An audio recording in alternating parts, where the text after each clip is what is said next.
काय होईल जर सायंकाळच्या वेळी एका डोंगराळ रस्त्यातून तुम्ही तुमच्या सायकलवरून एक छोटस शेळीचं पिल्लू घेऊन येता आणि अचानक तुमच्या लक्षात येईल की त्या शेळीच्या पिल्लाचे पाय 25 ते 30 फूट लांब झाले. जाणून घेणार आहोत माझ्या आजच्या कथेमध्ये. नमस्कार मित्रमैत्रिणींनो, अज्ञात गोष्टी या माझ्या युट्यूब चॅनलमध्ये तुम्हा सगळ्यांचं पुन्हा एकदा खूप खूप स्वागत आहे. आज आपण भेटत आहोत एक नवीन कथा घेऊन. अशाच घटित अघटित थरारक कथा ऐकण्यासाठी माझ्या चॅनलला नक्की सबस्क्राईब करा. आशा आहे तुम्ही माझ्या या आधीच्या कथा देखील ऐकल्या असतील आणि त्या तुम्हाला नक्की आवडल्या असतील. तर आजची आपली कथा फार जुनी नाहीये, 10 ते 12 वर्षांपूर्वीची. ही कथा आहे गणेश आणि राहुल या दोन मेंढपाळ मित्रांची.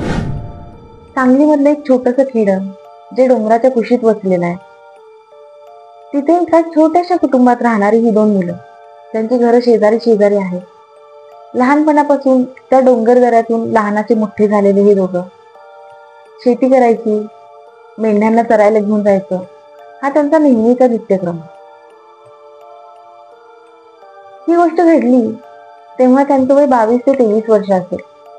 म्हणजे अतिशय पोरकट किंवा लहान वय असेल असं आपण म्हणू. सकाळी उठायचं, न्याहारी करून शेतातली कामं करून घ्यायची, पुन्हा मग जेवणाचा डबा घ्यायचा आणि मेंढ्यांना चरायला घेऊन जायचं. असा हा त्या दोघांचा कित्येक वर्षांचा दिनक्रम होता. त्या दिवशी सुद्धा ते दोघं शेतात जाऊन आले, आपल्या दुपारचा जेवणाचा डबा घेतला, आपली नेहमीची सोपटी सायकल घेतली आणि आपल्या आपल्या मेंढ्यांचे कळप घेऊन ते डोंगरात निघाले. एकदा मेंढ्यांना डोंगरात चरायला सोडलं की मग पोटभर जेवण करून हे दोघं निवांत आराम करायचे. तो दिवस सुद्धा त्यांचा तसाच गेला. त्यांच्या मेंढ्या डोंगरामध्ये चरत होत्या, ह्या दोघांच्या गप्पा गोष्टी चालल्या होत्या, आराम चालला होता.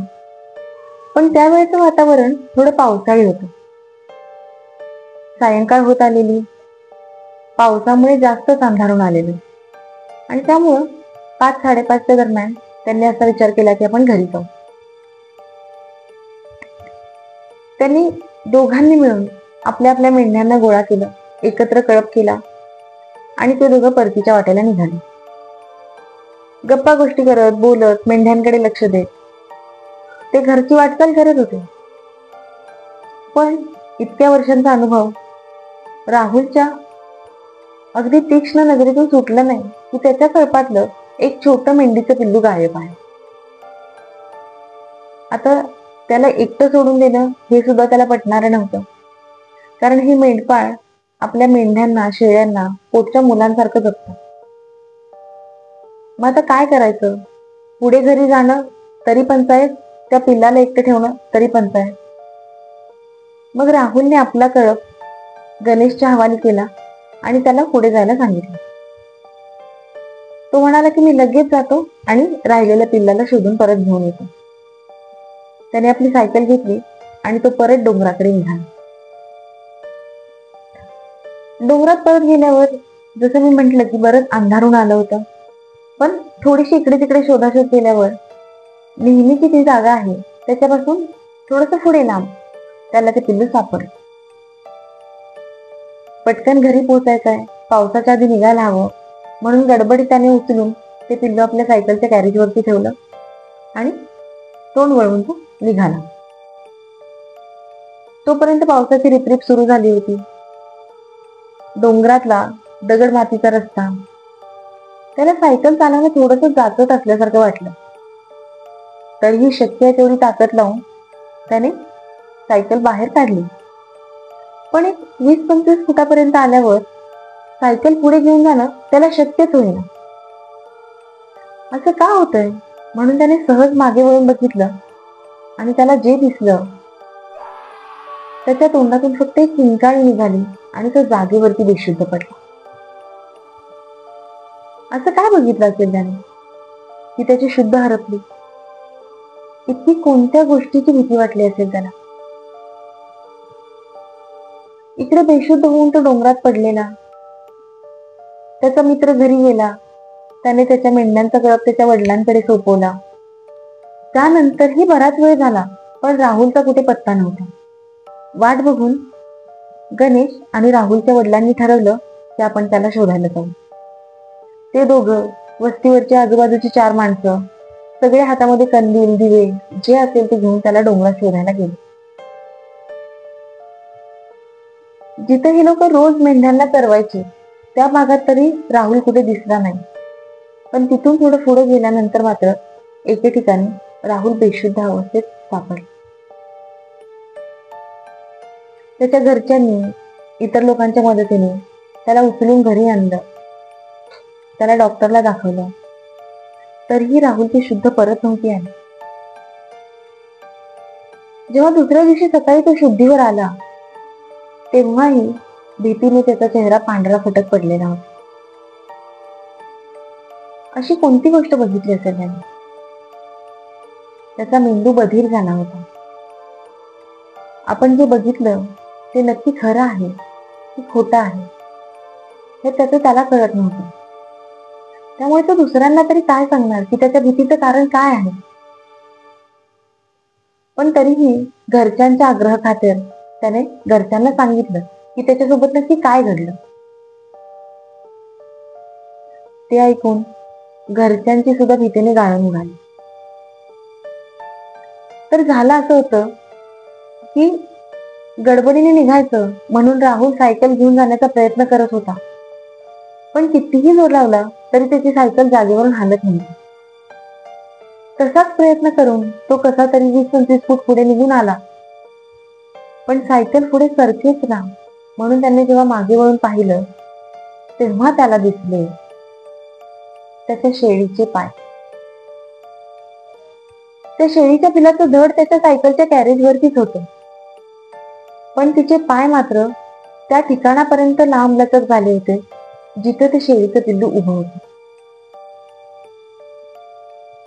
आणि हे 25-30 फूट लांब झालेले शेळीचे पाय बघून कुणाचीही भीतीने अशीच अवस्था होती. आता कुणालाही असं वाटेल की हे नक्की खरं आहे का? ही कथा खरी आहे किंवा खोटी आहे मला सुद्धा माहित नाही. पण या कथेचा ज्यांनी अनुभव घेतलाय तो राहुल आजही त्या गावामध्ये मेंढपाळीचाच व्यवसाय करतो. आजही त्याचा मेंढ्यांचा कळप आहे. तो रोज त्या डोंगरांमध्ये मेंढ्यांना चरायला घेऊन जातो. आजही त्याचा दिनक्रम अगदी तसाच सुरू आहे. पण एक गोष्ट मात्र कटाक्षाने तो पाळतो, सायंकाळ नंतर किंवा सूर्य मावळल्यानंतर तो तिथे थांबत नाही. दिवसाबरोबर आपल्या मेंढ्यांना घेऊन तो घरी येतो. आता जसं मी तुम्हाला म्हणाले की ही गोष्ट खरी आहे किंवा खोटी आहे, ऐकणाऱ्याला तर ही गोष्ट पटण्यासारखी नाही. पण काही जुने जाणते लोक असतात, काही जाणकार वृद्ध मंडळी जे या गोष्टींबद्दल बरीचशी माहिती सांगतात. त्यांच्या म्हणण्यानुसार अशा डोंगरदऱ्यांमध्ये, अशा खिंडींमध्ये अशा काही जागा असतात ज्या बाधित असतात, कुठल्या तरी निगेटिव्ह एनर्जीने झपाटलेल्या असतात. आणि तिथं गेल्यावर कोणतंही जनावर किंवा व्यक्ती तिथून सहजासहजी बाहेर नाही पडू शकत. कदाचित अशीच कुठली तरी बाधा असेल ज्याच्यामुळे ती शेळी तिथून बाहेर पडू शकत नव्हती. राहुलने प्रयत्न करून तिचं धड तरी उचलून सायकलवरती ठेवलं, पण कदाचित कुठल्या तरी शक्तीने तिचे पाय त्याच ठिकाणी बांधले गेले असतील. आता आपल्याला ही गोष्ट पटो किंवा न पटो, पण आजही आपल्या समाजामध्ये एक अशी पिढी अस्तित्वात आहे ज्यांना या सगळ्या गोष्टी खऱ्या वाटतात, ज्यांची या सगळ्या गोष्टींवरती श्रद्धा आहे, किंबहुना या सगळ्या गोष्टी त्या खऱ्याच मानतात. बऱ्याचदा आपण जेव्हा कुठे बाहेर जाणार आहोत, कुठे वेगळा प्रवास करणार आहोत, तेव्हा आपल्या घरातली वृद्ध मंडळी आपल्यालाही अनेक सल्ले देतात. पण आपण सुशिक्षितपणाच्या नावावरती या सल्ल्यांना सरळ डावलून टाकतो. आणि मग राहुलने जे सहन केलं किंवा राहुलने जे फेस केलं, असे काहीतरी वेडेवाकडे प्रसंग बऱ्याच लोकांना फेस करावे लागतात. जुनी लोक जे सांगतात त्या सगळ्याच गोष्टी अगदी अंधश्रद्धा असतील असं नाही. त्यांचे काही अनुभव खरे सुद्धा असू शकतात. त्यामुळे कधीही सेफ साईड म्हणून अशा काही गोष्टी पाळणं किंवा त्यांच्याबद्दल खबरदारी घेणं हे नेहमीच चांगलं. आशा आहे तुम्हाला माझी आजची गोष्ट आवडली असेल. आवडली तर नक्कीच ही गोष्ट लाईक करा, शेअर करा, माझ्या चॅनलला सबस्क्राईब करा. आपण भेटूया पुन्हा एक नवीन गोष्ट घेऊन. तोपर्यंत धन्यवाद.